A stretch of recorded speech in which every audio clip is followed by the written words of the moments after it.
The more that we can engage with our world, the more we'll want to take care of it. Oh, it's leaving the burrow. The marmots here have been studied since 1962. So when we think about climate change, we're really asking broad questions about how climate change affects hibernating animals, but animals in general as well. The black-footed ferret is probably the poster child for endangered species conservation. It's one of the best feelings you can have is to reintroduce a native species. I think that we've done enough to damage this earth, our home, that why keep doing it? So natural burial is this idea that we came from the natural cycles around us and have no option but in the end to return to them. It takes a lot of time, energy, and commitment to come out here today and install solar for residents in need. You ready? My dream is to help bring more solar to the Navajo Nation and be that leader within the community.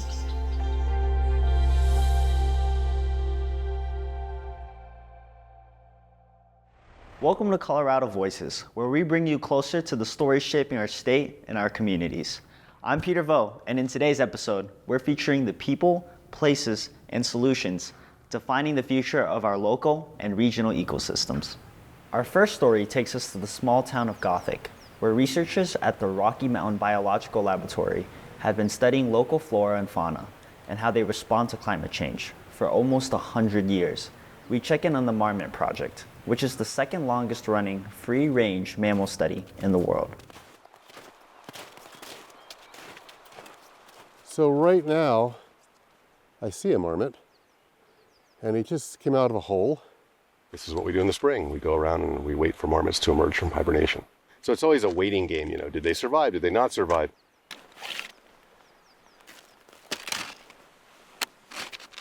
Okay. Rumble, the Rocky Mountain Biological Laboratory, is first and foremost an ecological and biological research facility. There's quite a few scientists out here that are interested in how the ecosystems evolve through the winter season. So the game of early season is trying to see if you can match the mark on a marmot's back to a mark right here. And that's really, really important because that will help us know like where they are, if they're alive, and also kind of where they fit in their social networks. Oh. But we've been going here every day, and this is the first day we saw that one. So this is why we go out every day when we can. The marmots here have been studied since 1962, and we know where they are. And they live in places where they lived before. And now we're starting our 63rd year of study. The opportunity to ask these long-term questions and use this really remarkable data set makes this a particularly valuable study. Turns out there's an optimal amount of time to be active. So when we think about climate change, one way to think about climate change is that it creates mismatches. So animals have evolved to sort of be in tune with seasons and seasonality. When we skied in last year, we were skiing over cabins. There was like 6 to 8 feet of snow, whereas this year we already have kind of melt out and it's only a week in. So there's been a lot of environmental variation, which is one of the things that I'm interested in. So it's good for my research, but it is bad for the marmots in a lot of different ways. So I'm hoping that it won't impact the research station too much. Ken Armitage, he was a professor at the University of Kansas, and he had no intention of starting a long-term project, but he kept coming out, using the marmots to ask more and more questions. And before you know it, he had 41 years of data on individually marked animals, which suddenly made this a really important data set for thinking about climate change and population biology. And when I was coming back in 2001, because I had a job at UCLA, I'm like, hey, can I come back out and do some work with the marmots? He's like, you can take it over. I've done enough with the marmots. It's time for someone else to move on with it. Right now we're looking at all the different spots the marmots could be coming out. So looking at the hibernacula, tracking the footprints, and whether or not a burrow's been opened. That way we know where the marmots might be emerging from and where they might be later on, so we keep checking those areas. So we spend a lot of time trying to look for evidence of social interactions, when an animal goes up and greets another animal, when they forage next to each other, when they sit next to each other, when they play with each other, or when they chase each other. We can try to use these statistics to understand, well, is it good to be connected with others? Is it bad to be connected with others? How is it good? How is it bad? Are there better groups and worse groups? Strictly, all we're really studying is yellow-bellied marmots in this one valley, but we're really asking broad questions about the adaptive value of sociality. We're using this as a model system to understand questions about climate change and how climate change affects hibernating animals, but animals in general as well. The Marmot project in particular is really nice in that it has like the 62, 63 years of data. This is like the second longest free-living study on free-living mammals in the world, and you don't get to say that very often when you're doing research, so I think that's really cool too. Proper environmental education develops an appreciation of nature and life, but also educates people into the value of nature, and more importantly, empowers them to help affect and create laws that protect nature. As our population grows, as our consumption grows, we continue to degrade environments. Even here, we're loving this area to death. 20 years ago, it was very different in the spring. Animals we were seeing this time of year 20 years ago, we're not seeing this time of year now. I'm paraphrasing here, but I heard a David Attenborough quote, "People who don't grow up understanding nature, they're less likely to grow up to love it, and they're less likely to grow up to want to protect it." The more that we can engage with our world in a conscious way and really think about our place in it, the more we'll want to take care of it and to invest in the future. Next, we're headed just outside of the Four Corners, to the Navajo Nation, where some residents are experiencing electricity at home for the first time in their lives. 25 students from Fort Lewis College led the installation of solar panels to 4 homes. I'm originally from this area, and this place is called Tall Mountain. Living here from ever since I was born up till now. We've been living here without no running water or electricity. So today, Fort Lewis College came here to install solar for electricity, make it a reality for my parents and our family to have electricity. And I'm 55 years old, so it took this long. Being a fourth generation member of Southwest Colorado, I know firsthand how impoverished sections of the Navajo Nation are and how there's been a lot of promises made here and broken, and I feel it's very important, especially being a local, to give back and help change some of that situation. So providing power out here is very important to me. It takes a lot of time, energy, and commitment to come out here today and install solar for residents in need. And it's not easy to access these areas. Like yesterday, we had a lot of muddy terrain. And so that's one of our big challenges, as well as funding opportunities. What we're doing today are some off-grid solar installations, and we've got planned to do 4 separate sites. All the systems are fairly similar. We've got a big solar electric array with PV panels that they're preparing the site for. We've got an inverter panel that's going to be mounted in a little enclosure, and we've got batteries. You two ready? No. Need the drill. When we get to the site, first thing we have to do is level the ground for the trusses. So once we got the ground leveled, we assembled the trusses, and you might be able to see that there are some livestock troughs sitting on the trusses. That's ballast to weight the trusses. They've been designed to withstand 100-mile-an-hour wind. Next step is we put on what's called the rails, and those attach the PV panels to the truss. This morning we showed up and we're installing the modules. There's 8 modules per system. And we also had to dig a trench from the array to where the inverter is located in a secure shed that was provided by the homeowner. On that day when we brought solar to my grandparents' house was very, very touching. When we first turned the lights on and seeing the face expressions of my aunt in tears and the joy of seeing electricity for the first time. I felt that we're making a huge impact to the community. My dream is to help bring more solar to the Shanto community and to the Navajo Nation. I want to be that change and be that leader within the community.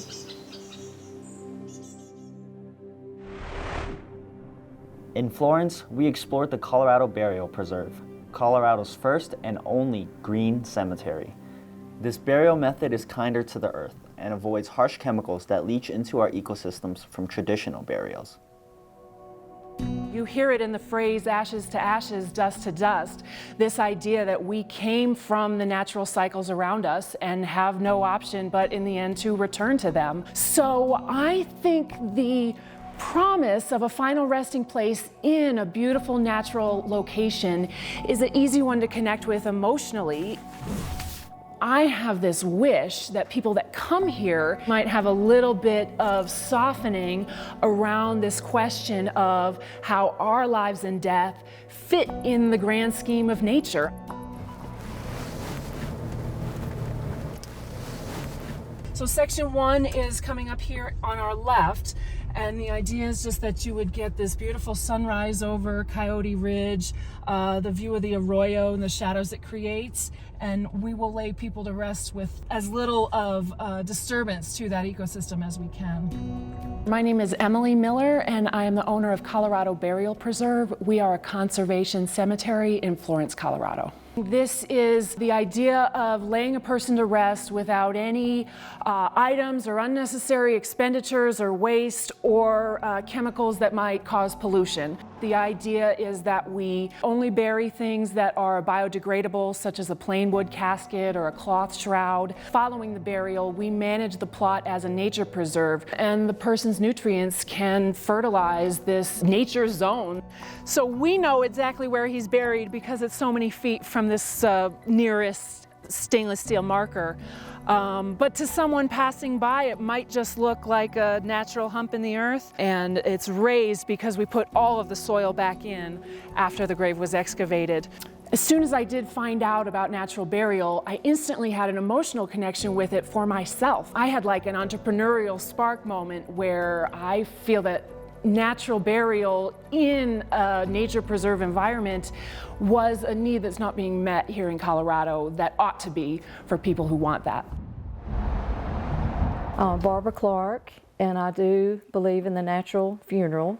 I think I pretty much Googled a natural, place to be buried without embalming. I think I put something like that in, and then I found this. And mainly, I just feel like we're just polluting the ground with embalming, caskets that are lacquered, and it's just something that I really believe in. And I think that we've done enough to damage this earth, our home, in other ways that why keep doing it?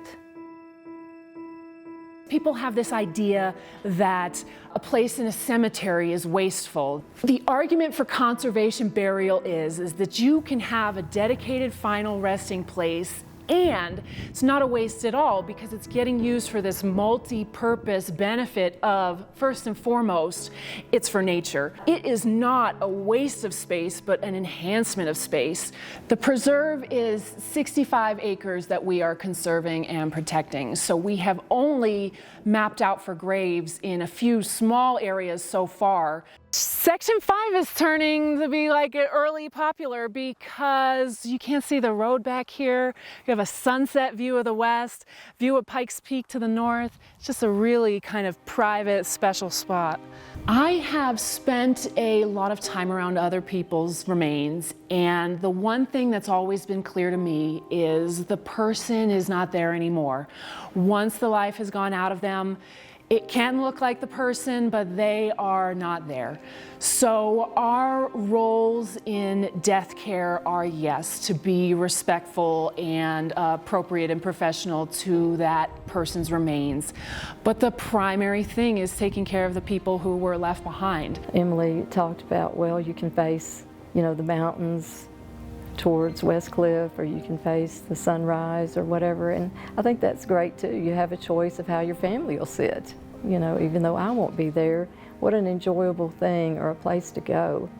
I see a lot of the things we do around death as having these cultural and ritual importance. They don't all, for me, pertain to, these big questions about what happens to us when we're gone, where do we go? Because all we can do is what we see, and what we see is these people who are left behind. At the Rocky Mountain Arsenal National Wildlife Refuge in Commerce City, we learn how the reintroduction of endangered black-footed ferrets can help our environment. By helping to control the prairie dog population, these small mammals make a big impact. The black-footed ferret is probably the poster child for endangered species conservation. Let's go release a ferret. Here we go. An animal that once was in the tens of thousands all across this country in so many different places, went down to like less than a few dozen individuals that we then had to bring back and rear, and now slowly repopulating across the West. It takes a whole team of Fish and Wildlife Service employees, state employees, our partners with the City and County of Denver, Commerce City, Adams County, to work on a reintroduction of North America's most endangered mammal, the black-footed ferret. So that effort started back in 2013. When we realized the importance of black-footed ferrets on an ecosystem. You can just leave him right there and he'll go. Black-footed ferrets are interesting in the fact that they live entirely on prairie dogs. So a ferret will take over a prairie dog burrow, attacking those prairie dogs, using them as food source, and then they'll take over those prairie dog burrows for their own homes.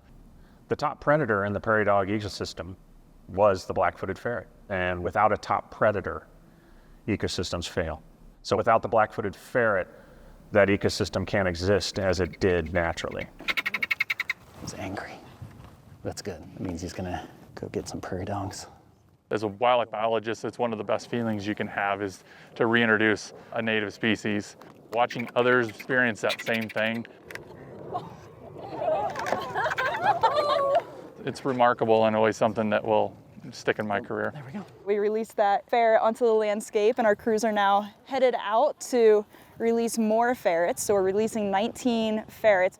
Having the prairie dogs out here and the native black-footed ferret, bringing it back as an endangered species out here, and having the bison in this area. Reducing invasive plant species, reducing fire fuel loads, and trying to have the more native prairie system all contribute to a healthy plains ecosystem. Grasslands generally are one of the most endangered ecosystems in the US, right? Most of our grasslands tend to be in the middle of our country that have over the last several centuries been turned into sort of farmlands or development. Rocky Mountain Arsenal has been identified as one place where we can invest some federal funding that we have through the Inflation Reduction Act to restore grasslands back to what they would have been several hundred years ago.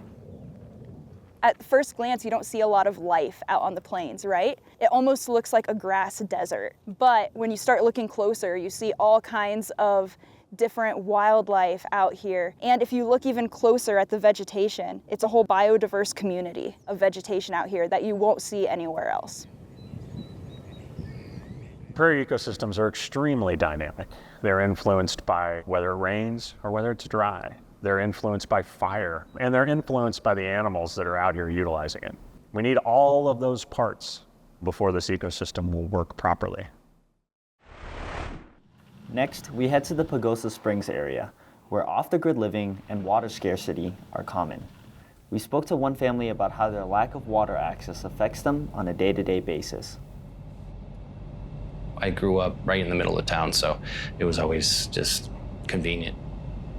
I didn't know too much about it. I didn't think people hauled their own water for what they needed, but obviously now you get into it, you're like, well, this is a part of life. Most of my life was hauling water, so for me, it was always something ingrained in us as little kids, not to waste water, not to use too much, not to let the water run. There's not public water everywhere you go, and that sometimes there's different situations for different folks, especially in Southwest Colorado. Most people in Aspen Springs that I know of haul water just like us. We could have looked at places in town and it probably would have cost a little bit more as far as monthly payments, rent, and everything. But we have, more land than we would have probably had in town. And that's been great for our family. The biggest concern was that it was a fixer-upper house, but also at first we didn't have a truck to haul water. So we had to, that was one thing we definitely had to change. So the water process is open up the cistern and checking to see if we're low or not. I'll throw the tank in the back, and I go to town every single day anyways, so on the way back, I'll just get a load of water and throw it in there, and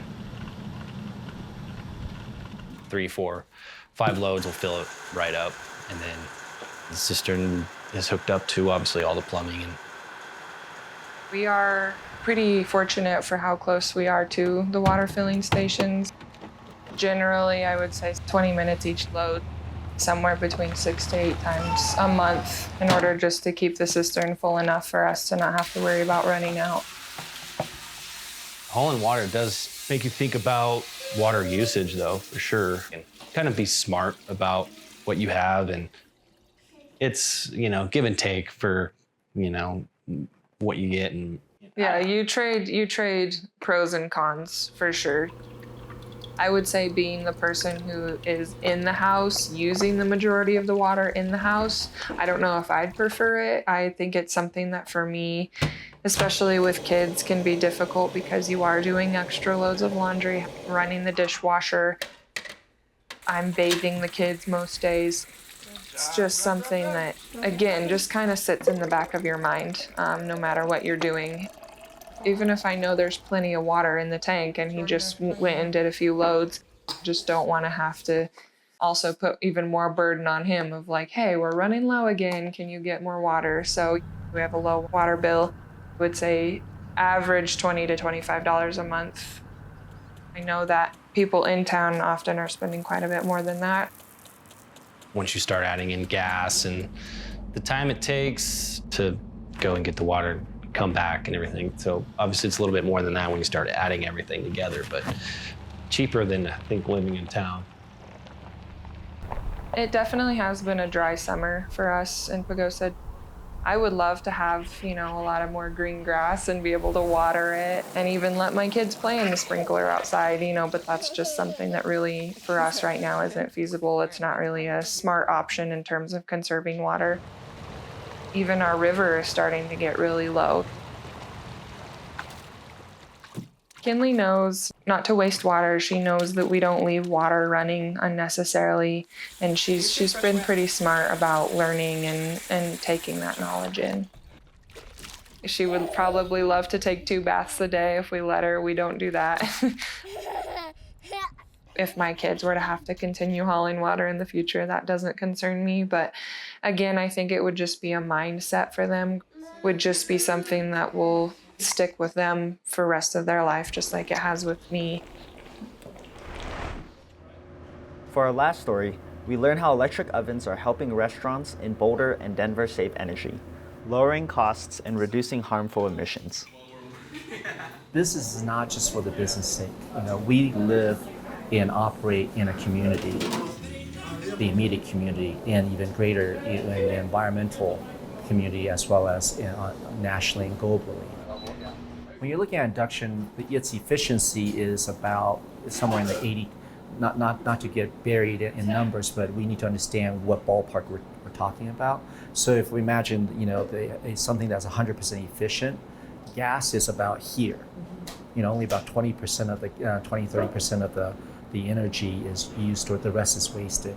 And then, in fact, it's more than wasted because we have to come back and cool the environment. So we have to use even more electricity to cool the environment that the gas is heating up. One of the common misconceptions about electric equipment, cooking equipment, is that it's not as responsive as gas equipment. In this demonstration, we're going to show you the induction burners and how it is extremely responsive. And here I have a pan. As you can see, it's room temperature. It's not hot. And then what I'm going to do is I'm going to turn this on, and I'm just pour a little water in here. Okay, and you can see that very quickly. It's gonna, you can start seeing steam is already starting to come up, and then pretty soon, and as soon as you turn it off, you'll notice it's gonna go off. So there's really not much residual heat. You see that?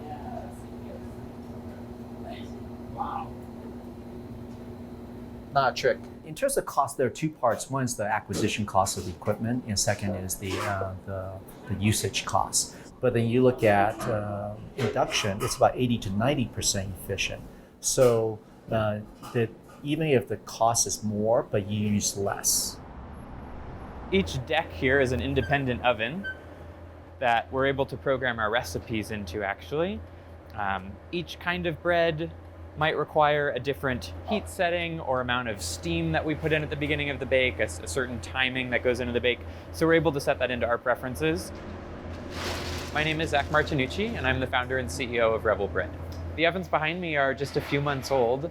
Our deck oven in particular that we use for making bread is a new electric oven.